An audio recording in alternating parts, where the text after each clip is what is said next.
Exit pole আমাদের সামনে প্রশ্ন তাহলে কি কি দাঁড়াচ্ছে? প্রশ্ন দাঁড়াচ্ছে এক্সিট পোল গত দুবার পশ্চিমবঙ্গে সম্পূর্ণ ভুল ফলাফল দিয়েছিল। এবার কি বলছে তাতে আমি যাচ্ছি না। আমরা যা আলোচনা করবো এক্সিট পোল কিভাবে হওয়া উচিত, ঠিকঠাক ভাবে হলে কতটা ভুল হতে পারে, এরার কি হতে পারে, আর আগের দুবার যে সাংঘাতিক এরার ভুলের মাত্রা ছিল সেটা কেন হলো, কারণটা কি হতে পারে। তারপরে আমি একটা প্রশ্নে আসবো যেটা বোধহয় সাংবাদিক পরঞ্জয় গোটা সব থেকে ভালো বলতে পারবেন, আমারও বিষয়ে ধারণা কিছু আছে, যে এক্সিট পোল কিভাবে আমাদের দেশে করা হয়, প্রচার করা হয়। এটা একাডেমিকদের জানার কথা নেই। আমাদের সঙ্গে দুজন বিশিষ্ট একাডেমিক রয়েছেন, তাদের সঙ্গে আমাদের পরিচয় করিয়ে দেবো দর্শকদের। আমাদের সঙ্গে আজকে প্রথমবার যোগ দিচ্ছেন প্রত্যয় মুখার্জি, অধ্যাপক প্রত্যয় মুখার্জি, ইন্ডিয়ান স্ট্যাটিস্টিক্যাল ইনস্টিটিউটের অধ্যাপক। স্বাগত প্রত্যয়, তোমাকে আমাদের অনুষ্ঠানে প্রথমবার তুমি আসছো। প্রশ্নগুলো আমি তুলেই দিয়েছি দর্শকদের সামনে, কিভাবে হওয়া উচিত, কতটা ভুল মানে হতে পারে সাধারণভাবে ঠিকঠাক ভাবে করলে। এই সাংঘাতিক ভুল যে গত দুবার হয়েছে তার ব্যাখ্যাটা কি হতে পারে, এই তিনটে প্রশ্ন নিয়ে আমরা প্রথম দফায় আলোচনা করবো। হ্যাঁ, ধন্যবাদ। আমাকে ডাকার জন্য অনেক ধন্যবাদ। তো এক্সিট পোল কিভাবে হওয়া উচিত ব্যাপারটা হচ্ছে, এটা after all it's a sampling procedure. মানে আমি খুব একটা মানে স্ট্যাটিস্টিক ও ম্যাথমেটিক্সের পরিভাষায় যেতে চাই না, কিন্তু রিপ্রেজেন্টেটিভ স্যাম্পলিং বা এই জিনিসটা হচ্ছে একটা মানে ওয়েল নোন প্রসিডিউর, যেটা হচ্ছে যে মানে কি বললে বোঝাতে, একটা জায়গায় ভোটের এক্সিট পোল করতে হলে সেখানকার ডেমোগ্রাফি কিরকম ভাবে পাস্ট ভোট করেছে সেই অনুযায়ী স্প্লিট করে তার রিপ্রেজেন্টেশন অনুযায়ী ভোটটা করতে হবে। মানে খুব সহজ এক্সাম্পল দিলে, একটা খুব সিম্পল এক্সাম্পল দিতে পারি যে একটা জায়গায় ধরুন 10 জন ভোটার আছে, আমি জানি যে তার মধ্যে 4 জন ধরুন মহিলা আর 6 জন পুরুষ, এরকম একটা যদি থাকে, আমরা জানি যে মহিলারা মোরাললেস একটা পার্টিকুলার পার্টিকে ভোট করে, পুরুষরা হয়তো একটু পার্টিকে কম ভোট করে।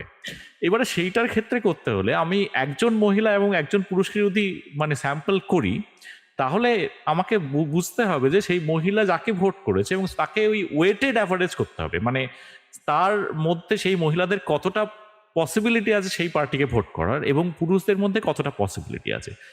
এইবারে এইখানে রিপ্রেজেন্টেশনটা খুব ইম্পর্টেন্ট অ্যাকচুয়ালি। এবার এইখানেই যত গন্ডগোল, মানে অনেক স্যাম্পল সার্ভে হয় যেখানে ডিস্ট্রিবিউশনটা খুব ইউনিফর্ম মানে কি না, মোরাললেস আমি জানি যে সব রকম ডেমোগ্রাফি, কাস্ট, রিলিজিয়ন ইত্যাদি রকম ভাবে কোনো বিভেদ নেই, মোটামুটি সবাই সবার এক বিভিন্ন জায়গায় ভোট করার প্রবাবিলিটি সমান। সেখানে আমার কয়েকটা লোককে র্যান্ডম ভাবে স্যাম্পল করলে আমি যেটা পাবো মোরাললেস সেটা মিলে যাবে।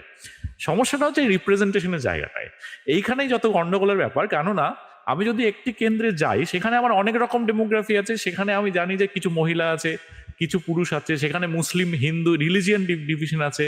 অন্যান্য জায়গায়, অন্যান্য স্টেটে যেটা খুব বেশি দেখা যায়, পশ্চিমবঙ্গে হয়তো কিছুটা কম, যে কাস্ট লাইন ডিভিশন একটা হিউজ, একটা পার্টিকুলার কাস্টের লোকজন একটা পার্টিকুলার পার্টিকে ভোট করে। ক্লাসের একটা ডিভিশন আছে, মানে মিডল ক্লাস, আপার মিডল ক্লাস এবং ওয়ার্কিং ক্লাস অন্যদিকে কেন ভোট করবে, যেরকম এইখানে পশ্চিমবঙ্গের ক্ষেত্রে দেখা যেতে পারে তৃণমূল কংগ্রেসের যেরকম সোশ্যাল ওয়েলফেয়ার প্রোগ্রাম, তার হচ্ছে ম্যাক্সিমাম বেনিফিশিয়ারি হচ্ছে ওয়ার্কিং ক্লাস। এবার সেখানে খুব ন্যাচারালি যে ওয়ার্কিং ক্লাসের একটা তৃণমূলের প্রতি ভোট দেওয়ার একটা টেন্ডেন্সি আছে। এবারে আমি যদি মিডল ক্লাসে দেখি, সেখানে আবার অ্যান্টি ইনকামবেন্সির এফেক্টটা খুব বেশি।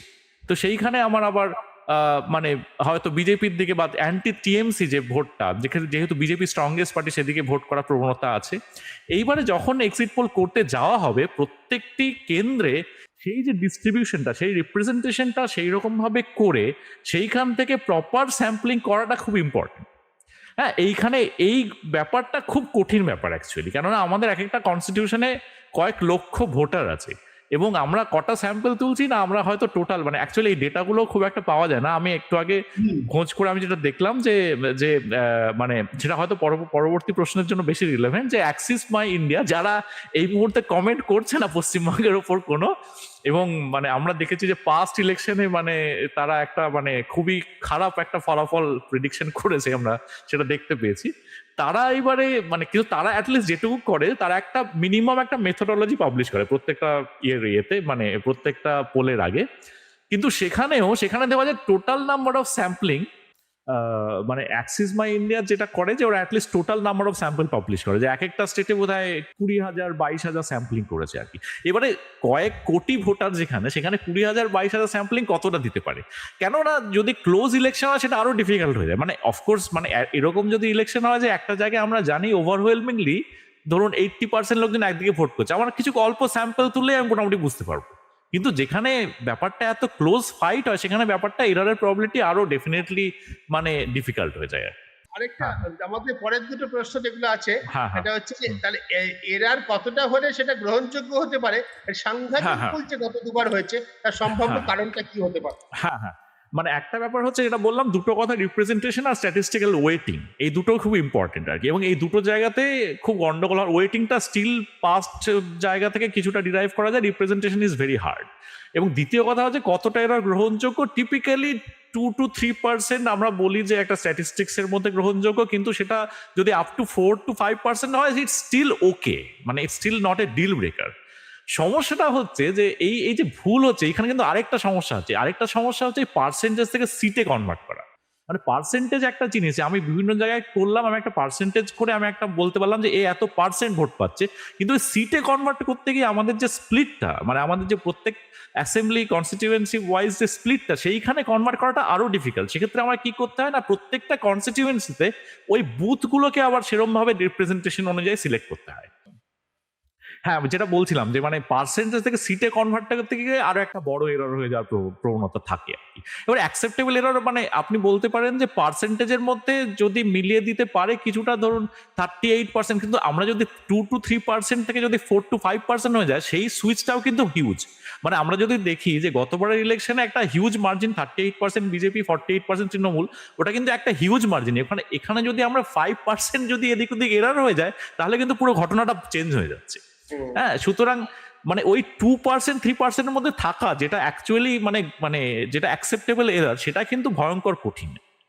হ্যাঁ, তো ওভারঅল এই কারণে যে ফাইনালি আমি একটা জিনিস, লাস্ট যে বলুন। প্রশ্ন বেঁচে থাকে সেটা হচ্ছে যে এই যে সাংঘাতিক ভুল করেছে সমীক্ষাগুলো, তার সম্ভাব্য হ্যাঁ কারণ কি হতে পারে? হ্যাঁ সম্ভব, আমি আমি একটা কারণ বলছি এবং লাস্টে গিয়ে আমি আরেকটা কারণ বলবো, যেটা মানে একটুখানি হয়তো কন্ট্রাডিক্টরি হবে, কিন্তু আমি শুরুর আমরা দিকে যে আমরা এখনো পর্যন্ত হ্যাঁ আলোচনা করব হচ্ছে শুধু এইটা নিয়ে, যে ধরে নেওয়া হচ্ছে এর মধ্যে কোনো দূরভিসন্ধি নেই, কাজ করতে হ্যাঁ মানে সেটা একটা অ্যাজাম্পশন, মানে এবারে কনস্পিরেসি, আলোচনা করবো। হ্যাঁ এবারে কনস্পিরেসি ইত্যাদি গুলো আমি সরিয়ে রাখছি, আমি ধরে নিচ্ছি যে সবাই মানে হ্যাঁ আলোচনা করে বলেই হ্যাঁ রেখেছি। এবারে যেটা বললাম, আমি অলরেডি আগে যেটা বলেছি যে স্যাম্পলিং বায়াস, ঠিকঠাক রিপ্রেজেন্টেশন বেছে নেওয়া এবং সেখান থেকে ঠিকঠাক ওয়েট দেওয়া, এবং তার পরবর্তীকালে এই যে এই কনভার্ট করা, এবং অফকোর্স যে মানে লজিস্টিক্যাল কনস্ট্যান্টটা আছে, কেন কোনো সংস্থার এতটা মানে নেই যে একটা হিউজ স্যাম্পল সে কালেক্ট করতে। তো আমি যেটা বলছি, ফাইনাল যে ভুল হওয়ার যে চান্সগুলো, আর আরেকটা যেটা ইম্পর্টেন্ট ব্যাপার, সেটা হচ্ছে যে অ্যাক্সিস মাই ইন্ডিয়া যেই কারণে পাবলিশ করেনি, তো ওরা দেখছে যে মানে একটা huge amount of silent voter, যে ওরা রিপ্লাই দিচ্ছে না। এবার সেটা অন্যান্য বার 20 to 25% থাকে, যে মানে তারা রিপ্লাই দিতে ভয় পাচ্ছে, মানে তারা যেটা ভোট দিয়েছে সেটা অ্যাকচুয়ালি বলছে না। এবার কেননা এই যে এইটা তো ওপেন ভোট না, মানে ভোটটা তো একটা ধরুন মানে একটা একটা মানে এনভায়রনমেন্টে হয় যেখানে ভোটটাতে রিভিল হবে না, সেটা একটা গ্যারেন্টি, কিন্তু এইখানে যে ওপেন আপ করবে এবং সেই ওপেন আপ করার মতো সেই ব্যাপারটা কিন্তু খুব বেশি লোকে থাকে না। এইবারে এইখানে একটা বাবলের ব্যাপার চলে আসে, মানে এই ধরুন আপার মিডল ক্লাসের মধ্যে যে ওপেন আপ করার যে সাহসটা, যে কনফিডেন্সটা যতটা থাকে, আমি যদি ওয়ার্কিং ক্লাসে চলে যাই, তাদের কিন্তু সেই বাইন্ডিংসটা, বা মহিলাদের মধ্যে চলে যায়, তাদের কিন্তু আরো একটু সমস্যা হয়ে যায়, তারা ওপেন আপ করতে আরো কম চায়। যেই কারণে আমরা যদি দেখি যে তৃণমূল যেই জায়গাটায় গেন করছে, কেন আমরা তৃণমূলকে বারবার মানে এই পোলগুলো তৃণমূলকে গত দুটো বারে এত আন্ডার এস্টিমেট করেছে, সেক্ষেত্রে 1 নম্বর কারণ হচ্ছে যে ডেফিনেটলি ওই স্যাম্পলিং এরারের সত্ত্বেও ওই ডিটাচমেন্টটাও খুব ইম্পর্টেন্ট, যে যেই মানে পপুলেশনটা অ্যাকচুয়ালি রেসপন্ড করছে, আর যারা করছে না, ওই করছে নার মধ্যে একটা হিউজ পপুলেশন কিন্তু তৃণমূলকে ভোট দিচ্ছে, সেইটা আমার মনে হয়। ফাইনালি আমি একটা কথা বলে শেষ করব, এখানে একটা স্লাইড ক্যাচ আছে, এবং যেইটা হচ্ছে যে খুব আউটসাইড প্রবাবিলিটি, কিন্তু এমন হতে পারে যে মানে এইটা মানে মোস্ট লাইকলি, মানে আমি ওটা বিশ্বাস করি না, কিন্তু এটা একটা ন্যারেটিভ যেটা ক্রিয়েট হয়েছে, এবং অনেকের সাথে কথা বলে আমি জানছি, আমার মনে হয় এটা বলা উচিত, যেটা হচ্ছে যে এমন অনেকে বলছে যে এসআইআর হয়ে বেসিক্যালি তৃণমূল এতদিন রিগিং করে জিততো, এই জন্য এক্সিট পোল ঠিকঠাক দিত না, এখন এসআইআর হয়ে সেটা আর হবে না, এবার এক্সিট পোল ঠিক হবে। এবারে সেটা আমরা দেখবো যে কি হতে পারে। এটা আমার পার্সোনালি মনে হয় যে সেই ম্যাসিভ রিগিং করতে গেলে যেরকম করা প্রয়োজন সেটা জাস্ট ফিজিবল নয় কোনো কোনো মানে সংস্থার পক্ষে, কিন্তু এটাও জাস্ট বলে রাখলাম আর কি।